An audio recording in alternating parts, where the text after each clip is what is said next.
Job news and educational একাডেমিতে তোমাদের প্রত্যেককেই স্বাগতম জানাই। আজকে পেঁয়াজের তত্ত্বটা আমরা খুব সহজভাবে বুঝবো, খুব সহজ উদাহরণের মাধ্যমে, বাস্তব উদাহরণের মাধ্যমে। আমি গ্যারান্টি দিচ্ছি এই ভিডিওটা তুমি যদি দেখো তাহলে পেঁয়াজের তত্ত্ব নিয়ে তোমার যে সমস্যাগুলো ছিল সেগুলো আর থাকবে না। এখানে আমরা বুঝবো স্কিমা কী, আত্তীকরণ কী, সহযোজন কী, পেঁয়াজের যে 4টি ধাপ রয়েছে পরপর, সেই 4টি ধাপ কী কী এবং সেগুলোকে কীভাবে বুঝবো সেই নিয়ে আলোচনা করব। আর 5P মডেলটা আগের দিন পড়িয়েছি, 5P মডেলটা তোমরা যারা দেখোনি অবশ্যই দেখে নাও। এবং এই তত্ত্বগুলোর জন্য একটা নতুন প্লেলিস্ট তৈরি করা হয়েছে, সেই প্লেলিস্টটা তোমরা দেখতে পারো, সেখানে সমস্ত তোমার তথ্য পেয়ে যাবে। এবং প্রাইমারি আমাদের অফিসিয়াল হোয়াটসঅ্যাপ চ্যানেলে যুক্ত হয়ে যাও। হোয়াটসঅ্যাপ চ্যানেলের লিঙ্ক এই ভিডিও ডেসক্রিপশন বক্সে এবং কমেন্ট বক্সে দেওয়া রয়েছে। প্রথমত আমরা জানবো যে পেঁয়াজের সম্বন্ধে, কারণ দেখো যে তত্ত্ব দিয়েছে তার সম্বন্ধে যদি না জানি তাহলে কিন্তু হবে না। কারণ ইন্টারভিউতে যা পেঁয়াজের তত্ত্ব থেকে কিন্তু প্রশ্ন আসবে, তার সঙ্গে সঙ্গে পেঁয়াজের থেকেও কিন্তু প্রশ্ন আসবে। অর্থাৎ পেঁয়াজে কে ছিলেন, কোথায় তিনার বাড়ি ছিল, কত সালে জন্মগ্রহণ করেছেন, তিনার পিতার নাম কি, মাতার নাম কি, তিনার যে ছেলে মেয়ে ছিল তাদের নাম কি, এগুলো জানতে হবে। এবং কীভাবে পরীক্ষা করেছিলেন তিনার ছেলে মেয়েদের ওপর, এগুলো জানতে হবে। তাহলে আমি এখানে সংক্ষিপ্ত বলছি যেগুলো দরকার, কারণ ভিডিওটা অনেক বড় হয়ে যাবে তা না হলে। আর এই সমস্ত পিডিএফগুলো যদি পেতে চাও, সুন্দরভাবে ক্লাস করতে চাও, তাহলে দেখো ডেসক্রিপশন বক্সে আমাদের নাম্বার দেওয়া রয়েছে, অথবা এখানে নাম্বার দেওয়া রয়েছে, সেখানে তোমরা গিয়ে আমাদের প্রাইমারি ইন্টারভিউ ব্যাচে ভর্তি হতে পারো। সেপ্টেম্বর থেকে শুরু হবে, ক্লাস হবে রাত্রি 9টা থেকে 10:30 পর্যন্ত। যারা ইন্টারেস্টেড তারা এখন থেকে ভর্তি হয়ে যাও। দেখো, জন্ম এবং পারিবারিক পটভূমি। যা পেঁয়াজে 1896 সালের 9 আগস্ট সুইজারল্যান্ডের নেভে শহরে জন্মগ্রহণ করেন। তার বাবা হচ্ছে আর্নেস্ট পেঁয়াজে, একজন অধ্যাপক, আর তার মা হচ্ছে রেবেকা পেঁয়াজে, ছিলেন একজন লেখিকা। ঠিক আছে, এইগুলো জানলেই হবে। তারপরে বিবাহ ও সন্তান। এবার দুটো সন্তান হয়েছিল, একটা হচ্ছে বড় মেয়ের নাম ছিল লরা এবং ছোট ছেলের নাম ছিল ফ্রান্সোয়া, এটা জানতে হবে। তারপরে কি জানতে হবে, পেঁয়াজের সন্তানদের ওপর তত্ত্বের প্রয়োগ। যা পেঁয়াজে তার নিজের শিশুদের ওপর তার তত্ত্বগুলি প্রয়োগ করেছিলেন, যা তার গবেষণার একটি গুরুত্বপূর্ণ অংশ হয়ে ওঠে। প্রথমত হচ্ছে লরা পেঁয়াজে। লরা পেঁয়াজে কি, লরা পেঁয়াজের ওপর কীভাবে কাজ করেছিলেন সেটা জানতে হবে। যে পেঁয়াজের বড় মেয়ে লরা তার গবেষণার অন্যতম ক্ষেত্র ছিল। পেঁয়াজের পর্যবেক্ষণে লরা বিভিন্ন পর্যায়ে তার চিন্তাভাবনার বিকাশ কেমন করে হয় তা বিশ্লেষণ করা হয়। উদাহরণস্বরূপ তিনি লক্ষ্য করেন কিভাবে লরা প্রাথমিক পর্যায়ে বস্তুর স্থায়িত্ব উপলব্ধি করে না, প্রথমত কী করে বস্তুর স্থায়িত্ব উপলব্ধি করতে পারে না, এবং পরে কীভাবে এটি তার চিন্তাভাবনায় পরিবর্তন আনে, সেটা কিন্তু পেঁয়াজে তার বড় মেয়ে লরা পেঁয়াজেকে দেখে অনেকটাই শিখেছিলেন।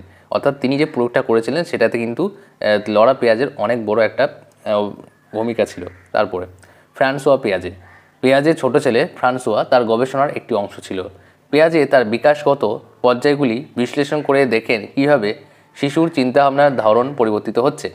ফ্রান্সোয়ার প্রাথমিক চিন্তাভাবনা এবং ক্রম পর্যায়ের মধ্যে কীভাবে যুক্তিপূর্ণ চিন্তাভাবনা প্রভাবিত হয় তা পেঁয়াজে পর্যবেক্ষণ করেন। অর্থাৎ এখানে তোমাকে জানতে হবে যে লরা পেঁয়াজে এবং ফ্রান্সোয়া পেঁয়াজের ওপর যে পরীক্ষা করা হয়েছিল সেটা কীভাবে করা হয়েছিল সেটা তোমাকে জিজ্ঞেস করতে পারে, তাই সেই ক্ষেত্রে তোমাকে একটু জেনে যেতে হবে। এরপর হচ্ছে দেখো প্রয়োগের উদাহরণ, স্কিমার ব্যবহার।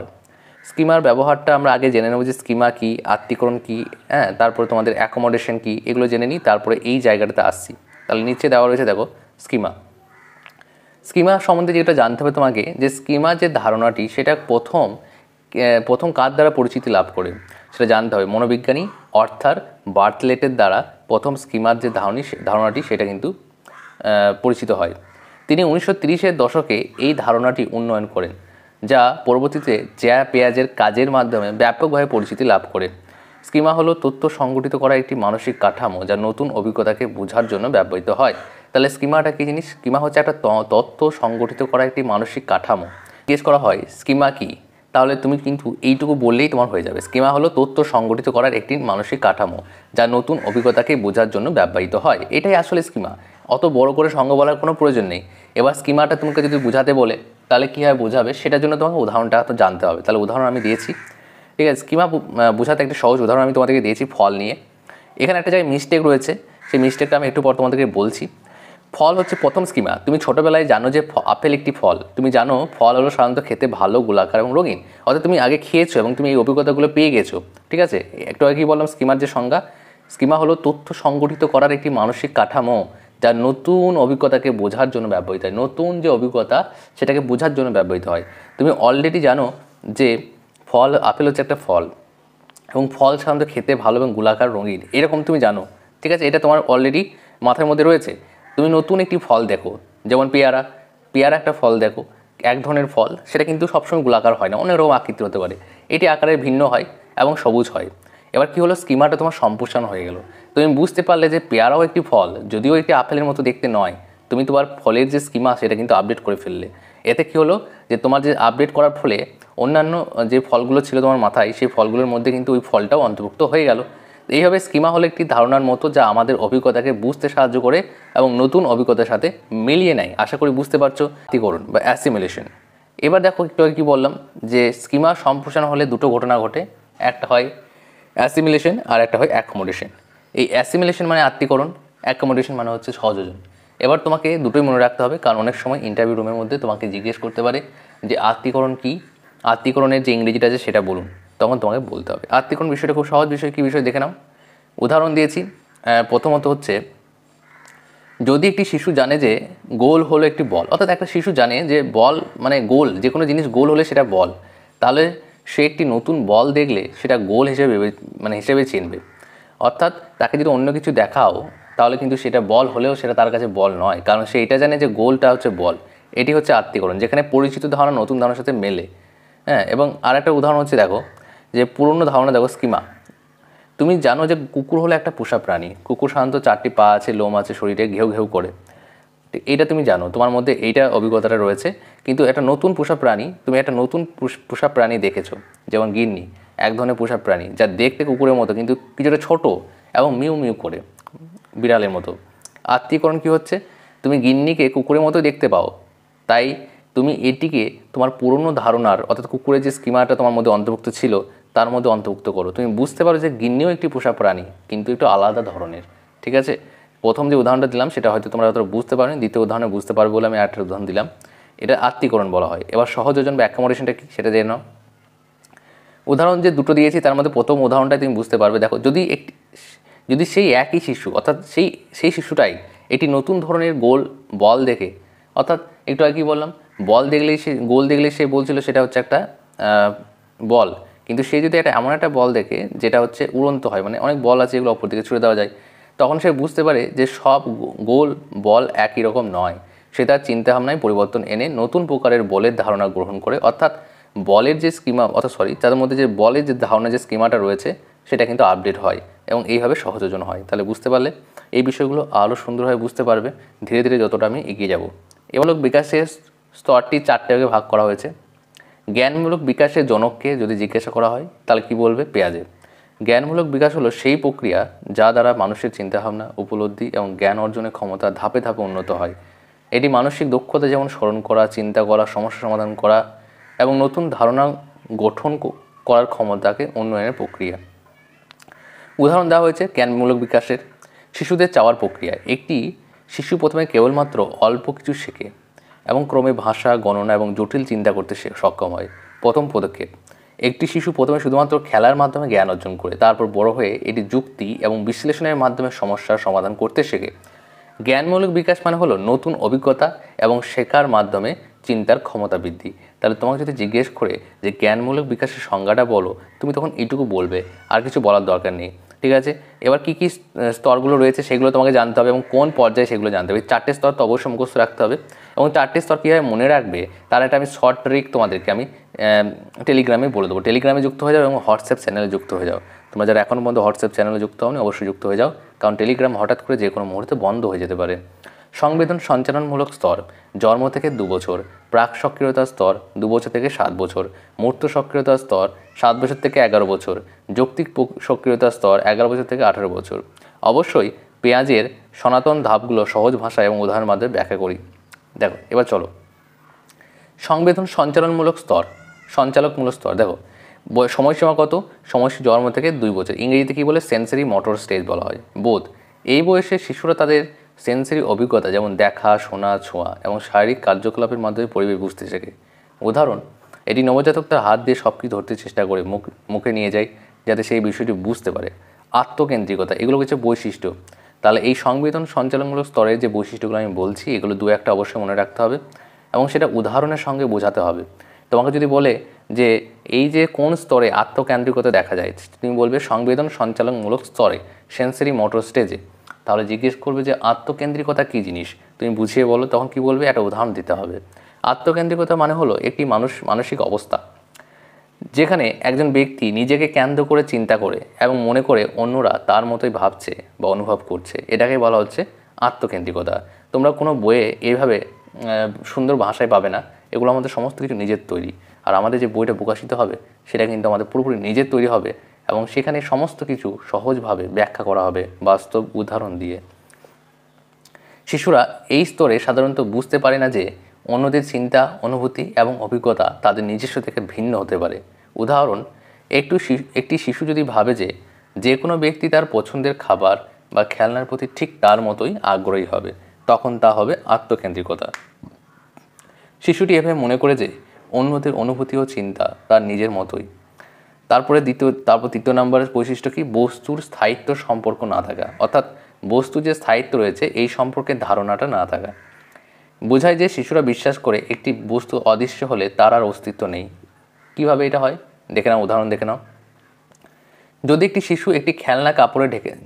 শিশুর খেলনা একটি কাপড়ে ঢেকে দেওয়া যায়, তখন সে মনে করে খেলনাটি চলে গেছে বা হারিয়ে গেছে, যদিও খেলনাটি তখন সেখানে রয়েছে। এভাবে তুমি উদাহরণ দিয়ে সহজে বোঝাতে পারবে। এবার 2 নম্বর যে স্টেজটা রয়েছে সেটা হচ্ছে প্রাক সক্রিয়তার স্তর। এর বয়স সীমাটা তোমাকে জানতে হবে 2 থেকে 7 বছর এবং এর যে কোনো 2-3টে বৈশিষ্ট্য জানতে হবে। কিন্তু বিষয়টা হচ্ছে ওনারা যদি বৈশিষ্ট্য থেকে তুলে দেয় যে তুমি বলো যে সর্বপ্রাণবাদ কী জিনিস, বুঝিয়ে বলো, তখন তোমাকে বোঝাতে হবে। তাই সেই জন্য প্রত্যেকটা লাইন মনে রাখতে হবে। মনে রাখার দরকার নেই, বুঝে নাও, নিজের মতো করে বলবে। এটাকে বলা হয় প্রি অপারেশনাল স্টেজ। সর্বপ্রাণবাদ মানে কি, সমস্ত জায়গায় প্রাণ রয়েছে, এটাই বলতে চাই যে সর্ব মানে সব জায়গায়।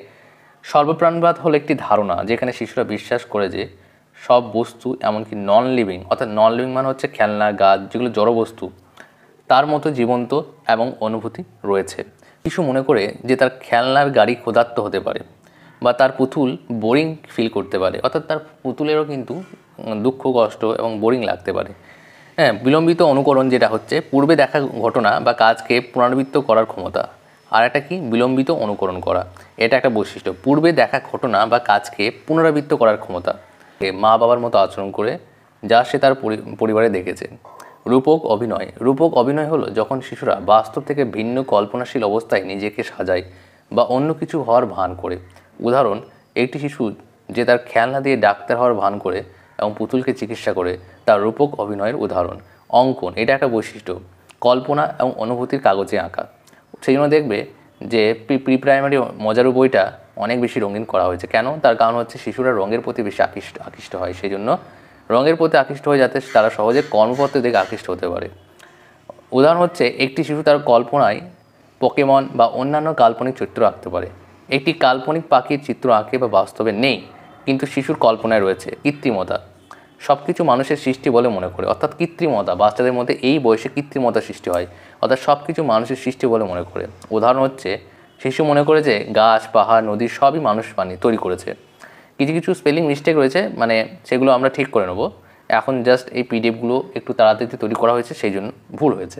এবং অযৌক্তিক চিন্তা, অর্থাৎ অযুক্তিপূর্ণ বিচার হলো যখন শিশুরা যুক্তি এবং প্রমাণের অভাবের কারণে অযৌক্তিক বা ভুল সিদ্ধান্ত নেয়। উদাহরণ কি, একটি শিশু যদি মনে করে যে রাতের বেলা দুষ্টিমি করলে পরের দিন সকালে বৃষ্টি হবে, তাহলে এটা একটা অযৌক্তিক, সেটা ওরা করে আর কি।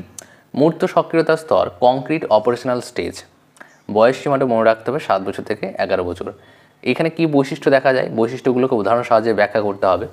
যুক্তিপূর্ণ চিন্তাভাবনা হলো যখন শিশুরা যুক্তি ও প্রমাণের ভিত্তিতে সমস্যা সমাধান করে এবং বৈষম্যপূর্ণ চিন্তা করতে পারে। উদাহরণ হচ্ছে, একটি শিশু বুঝতে পারে যে 2টি গ্লাসে সমান পরিমাণ জল রয়েছে, যদিও এক গ্লাসে বড় রয়েছে, যদিও একটি গ্লাস। এবার দেখো মূর্ত সক্রিয়তার স্তর। এই মূর্ত সক্রিয়তার স্তরে এখানে তুমি যেটা বুঝতে পারলে, এখানে বলা হলো, তাহলে এইগুলো তোমরা জেনে নাও। তারপরে দেখো শ্রেণীকরণের ধারণা হলো একটি বস্তু বা বিষয়কে বিভিন্ন গোষ্ঠীতে ভাগ করার ক্ষমতা।